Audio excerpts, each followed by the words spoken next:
Hey everyone, in today's video I will show you how to print a calendar using Outlook.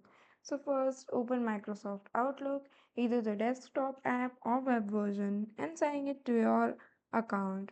Now on the left hand menu, click on the calendar icon to open your schedule. Now look for the print option in the menu bar. When you click it, a printer setting window will appear. Here you can choose the layout you prefer day view, week view, walk week, month view, depending on how you want your calendar displayed.